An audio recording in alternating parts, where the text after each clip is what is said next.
So, investment and portfolio management. We are looking at the returns of each of these investments. We have investments in share A and then share B. So we are going to look at the returns of each of the investments and then their associated risk, as well as the return when we put the two of them together. Because these are separate, we are first going to calculate for their separate returns as well as their standard deviation or the risk associated with them. Then we move ahead to put them, diversify this investment by putting them in the portfolio, and then we see the outcome of it. Now we have two methods of doing this calculation depending on the data you are going to use. This data is a probability data, so we have the returns with their associated probabilities. Now when we take the share A has a return of 10% with an associated probability of 0.05, same as share B having the probability of 0.05 and then a return of 12% in that order. So since our data here is a probability data, we are going to use this formula for our expected return. So expected return, since we are dealing with the probability data and not the historical data. With the historical data, we don't have probabilities, so we are going to use a formula of this. So this is expected return is equal to sigma of the return, that is summing all the returns together, and then dividing by the number of returns, which is the n. So here this is the sigma r divided by n, and then the n is the number of returns that we have here. So 1, 2, 3, 4, 5, we have 5 returns. So in that case our n is going to be 5, and then we have to sum all the returns, then we get to have our expected return. But since we are not dealing with historical data, we are dealing with probability data, our formula is going to be different. In this case, our formula is going to be sigma of our probability multiplying the r. So sigma of this probability, they will multiply by the return over there. So let's go straight and do our calculations for the expected return. We have these various questions. I to be the expected or the mean return. So the expected or the mean return of shares A and B. And so we are going to calculate the expected return or the mean return for share A, and then we'll do same for share B. And then the II is expecting us to calculate the standard deviation of each of the returns. And so after we are done calculating the expected returns for the shares, we move ahead to calculate the standard deviation, which is the measure of the risk of each of the shares as well. Then when we are done, the III is expecting us to put them in a portfolio. And so we create a portfolio for share A and share B to find the expected return of the portfolio. Then we do the final calculation for the risk or the standard deviation of the portfolio. So we are going to work on the share A. So for A, we have our expected return. Okay, so let me put the expected return formula here. So this is the expected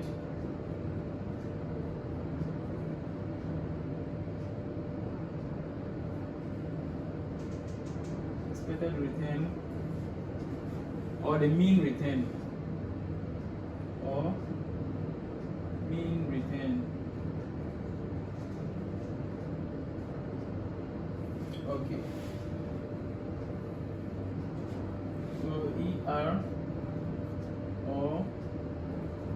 the mean return equals our probability, which is the sigma p times the return. Okay, so this is what our formula, how our formula looks like. So if we are calculating for A, that is expected or the mean return for A. Okay, or the mean return for A. It's the same thing, the mean return or the expected return for A. Now we have first probability is 0.05. So we have 0.05 here, multiplying the 10%. So multiplying 10. And because we are summing up all these returns for share A, we have to put plus here. And then we pick the next probability, which is 0.25. So 0.25 multiplying the return, the associated return, which is 15%, 15 plus. We pick the next probability, which is 0.4.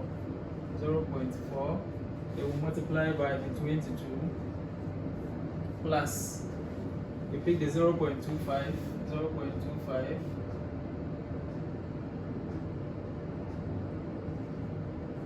Multiplying 25, then plus 0.05 multiplying 30. Okay, so we have this as the formula for the expected return for A. So expected return for A is equal to, we have to multiply this 2.05 multiplying 10. We have 0.5 here plus, now 0.25 multiplying 15. We have 3.75. 0.4 multiplying 22. We have 8.8. 0.25 multiplying 25. We have 6.25, 0.25, and then 0.05 multiplying 30. We have 1.5. So we sum all these figures together. Then we're going to have 0.5 plus 3.75 plus 8.8 plus 6.25. Okay, so we have a total of 20.5% as our expected return or the mean return for share A. So expected return for A. So we have 20.5 to be our expected return for A. Now let's move ahead, use the same procedure to find our expected return for B. We are using the same method to find our expected return for B. So expected return for B equals, we pick our probability here, so they are all using the same probability. So 0.05 there, 0.05 multiplying, now we are working for the B. We are working out the expected return for share B. And so we are taking 12%. So we have 12 here plus, we take the next probability 0.25. 0.25, they will multiply by 18. We take the next probability 0.4. 0.4, we multiply 28. Then 0.25 multiplying 32. Then we have 0.05 multiplying 38. 38. Very good. So we're going to put all these together. Then we're going to have 0.05 multiplying 12. So we have 0.6 for this, plus 0.25 multiplying 18. We have 4.5 here, plus 0.4 multiplying 28, 11.2, 0.25, 32, 5 into 32. We have 8, then 0.05 into 38. We have 1.9. We put all these together.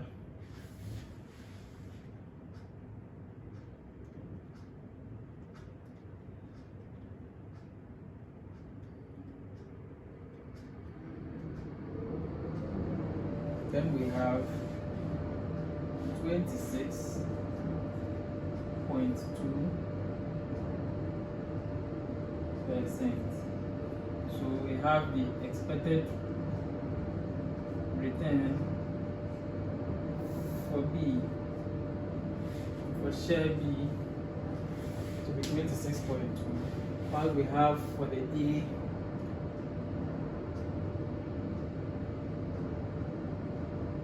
I think 20.8. Yes, we have 20.8 here. Sorry, not 20.5. We're supposed to have 20.8 there. So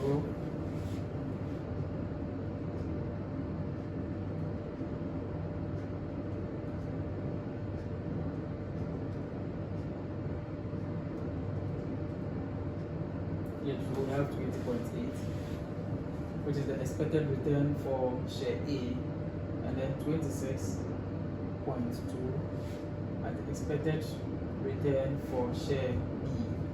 Now we move ahead to calculate the standard deviation for each of the shares.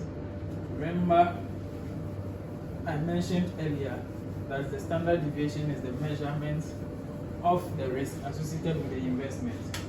So as we calculate standard deviation, we calculate the risk of the investment. The risk of the investment. So we have here expected return.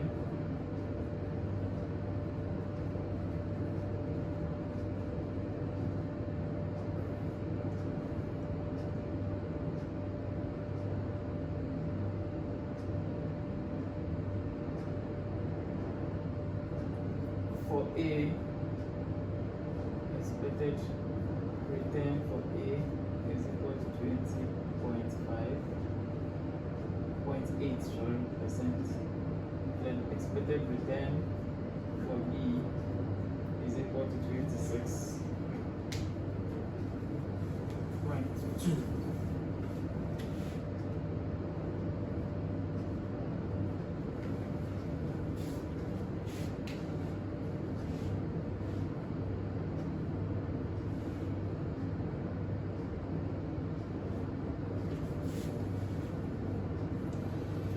Okay. So we have our expected returns here.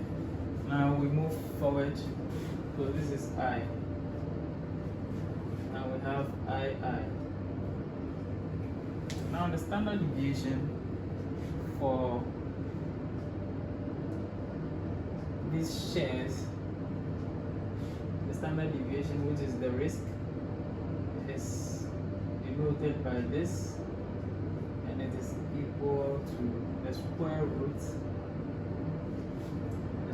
of the sigma p multiplying the return, each of the returns, minus expected return. So this is our formula for the standard deviation, where the p is the probability there. The probability is stated 0.05, 0.25, 0.4, 0.25, and 0.05. So that is the probability there. Then we have our return, which for A we have 10, 15, 20, 25, and 30. And for B we have 12, 15, 12, 18, 28, 32, and 88. Now we have our expected return, which we have calculated here. So expected return of A is this, and expected return of B is this. So we are going to calculate for A, the standard deviation for A. Now standard deviation for A, which is denoted by this A. Okay.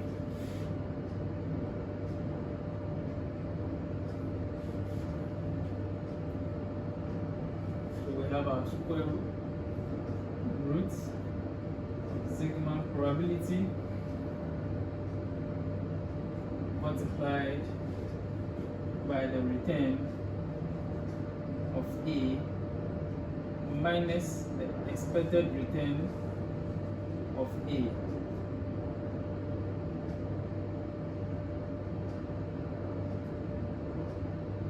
Squared.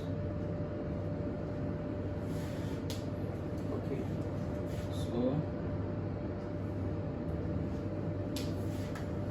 So the standard deviation has this formula. So once we are calculating for the first investment or the share A or stock A, we have the probability here, we have the return of A, and so these are the returns. Then we have the expected return of A, which we have already calculated here. So the equal sign here.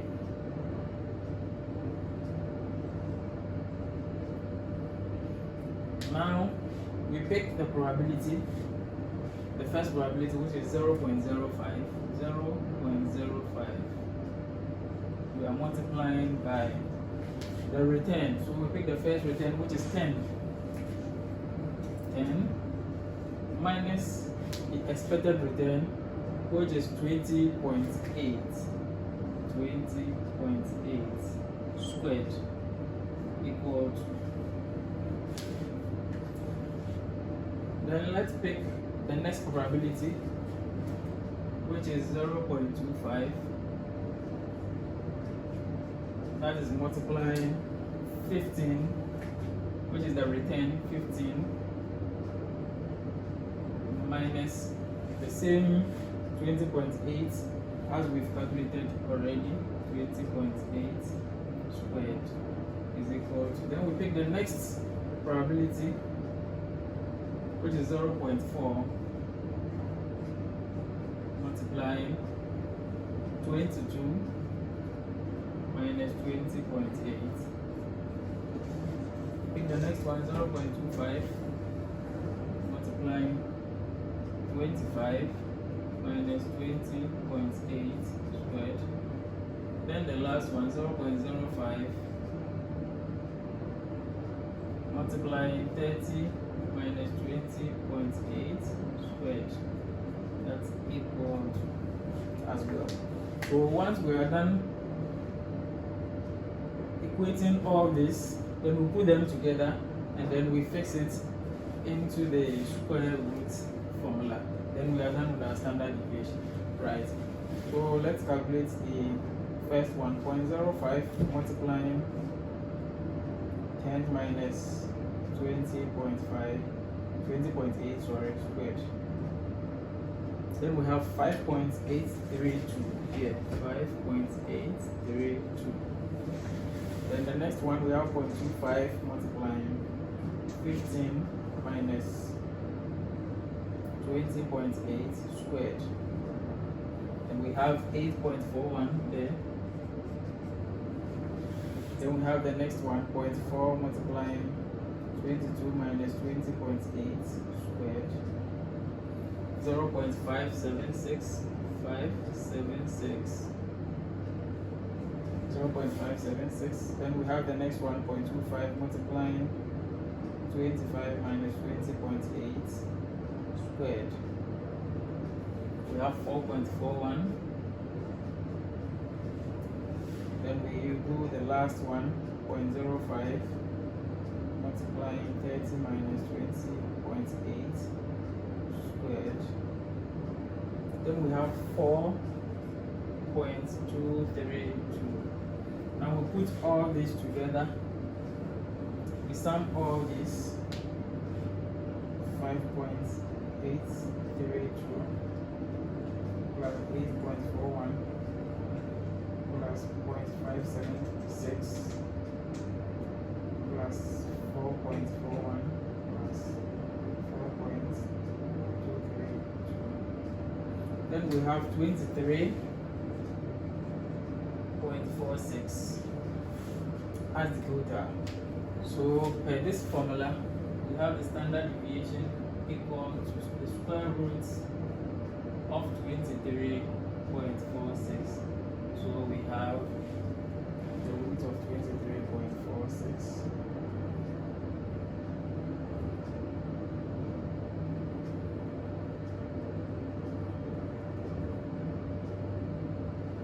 And we have 4.84%.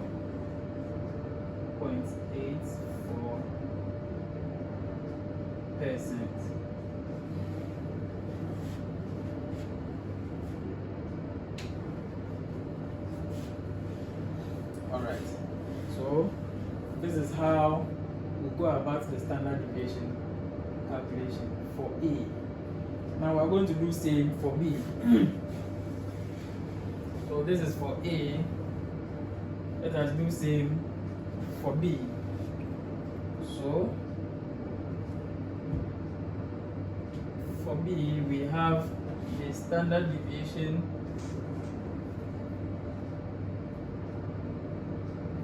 for B. We have the square root of sigma probability multiplying the return of B minus the expected return of B. So we use the same procedure as we did here.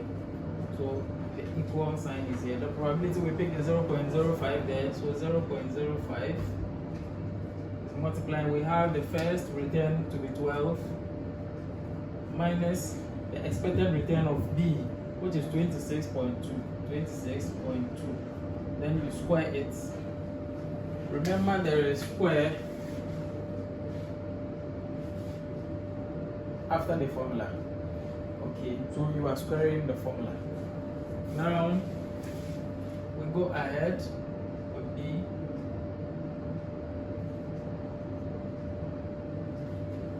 We pick the second probability, which is 0.25.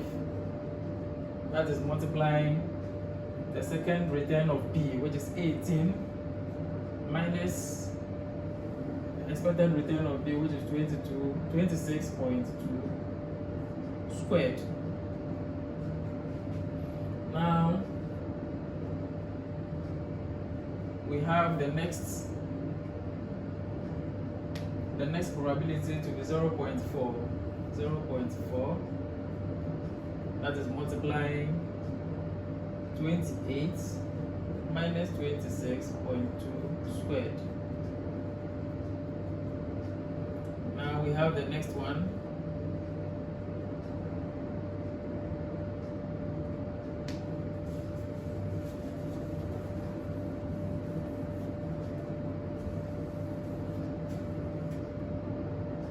We have the next probability to be 0.25 multiplying.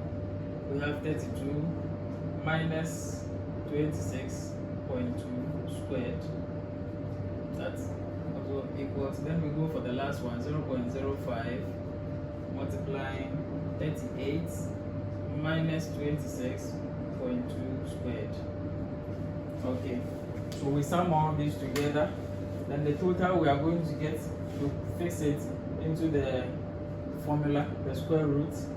Then we get our standard deviation or the risk associated with that particular share.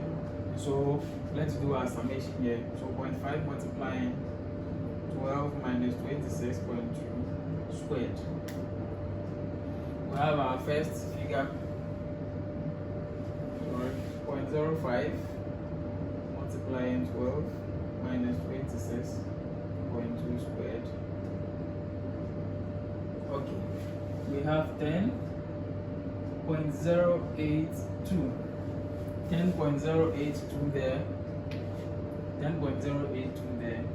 Then we have the next probability, which we have 0.25 multiplying 18 minus 26.2 squared. Then we have 16.8.81. We do the next one, we have 0.4 multiplying 28 minus 26.2 squared. That gives us 1.296. Then the next one giving us 0.25 multiplying 32 minus 26.2 squared. 8.41. Then we have the final one, 0.05 multiplying 38 minus 26.2 squared. So we have 6.962. So we put all together. We have 10.082. We add it to 16.81. We add it to 1.296. Then we have 8.4 plus 6.962, 6.962. We have 43.25 here. Therefore, our standard deviation, the square root of 43.25, and that gives us 43.25. That gives us 6.576, right? Or 6.58. Let's say 6.58%. Remember, our standard deviation is measured in percentage, and so we have the percent there as well.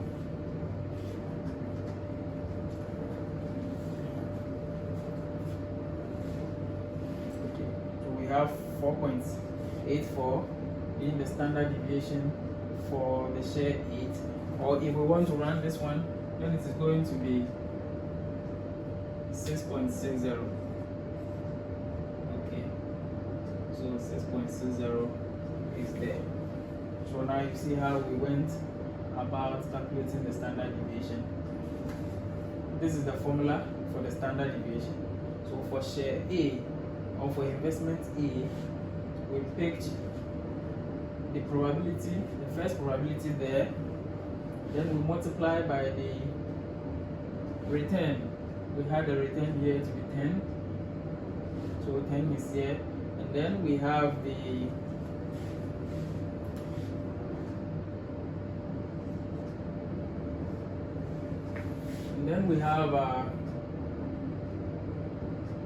expected return as well here, which we have already calculated, 20.8. Then you have it here. Then you will go for the second probability here. So that's the second probability. The second return is here as well. Then 20.8, what we have calculated already. So you do for all these probabilities and then the respective returns. Then you put everything together. The total you get for all these, you put them back in the formula, the standard deviation formula, which is the square root of sigma p multiplying the return of A minus the expected return of A, which we've already calculated up there. And so we ended up with 4.84. We followed the same procedure, and then we're able to get 6.6% for share B, right? So this is stock or share B. That's the standard deviation for share B. So having done this, you could see that per these two investments, the share A and share B, the expected return of A is giving us 20.8, whereas the expected return of B is giving us 26.2, which means that if we invest in B, our return is going to be higher as compared to the return of A. Now, the risk associated with each of these shares, which is the standard deviation, we realize that share A's standard deviation is 4.84, whereas share B's standard deviation, B, is 6.6. And this clearly tells us or explains the fact that in investment, the higher the return, the higher the risk you bear.